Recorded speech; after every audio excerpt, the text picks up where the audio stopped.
Here I want to talk about some sentiment related issues, and this is kind of based on just looking at headlines that occurred right around the time that the recent low was hit this week.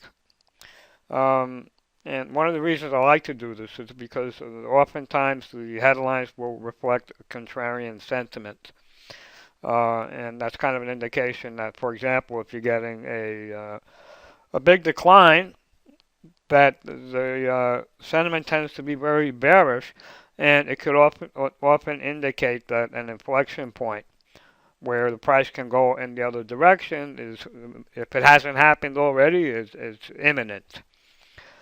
Uh, and so, what do we see here? This was as of 3 days ago. Well, the Bitcoin here, they have it in a death spiral. Okay, here they're saying the equity market, so the turmoil could push Bitcoin below 10,000. Didn't happen, by the way. Um, but there are those who believe that there's some correlation between what the stock market does and what Bitcoin does. And while they may repeat similar patterns, their wave trends are very different. I mean, for example, the S&P 500 hit an all-time high, or at least the all-time high to date, on September the 2nd, and has declined around 10% already. Whereas Bitcoin hit its key bottom, that second wave bottom, back on September the 9th, around a week later. And to this point, it's up almost 10%. Even allowing for the pullback that occurred in between.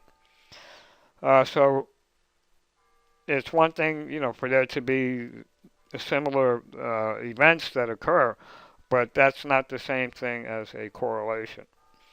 But the most interesting thing here for me is this headline.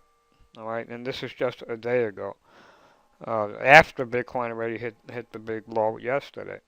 A strengthening U.S. dollar could bring further downside for Bitcoin. This headline is warning. Well, for the most part, there has been a tendency for the dollar and for Bitcoin to be negatively correlated, but it is not a lock-in. In other words, it's not a guarantee that if the dollar's going up, Bitcoin is going to go down, or vice versa.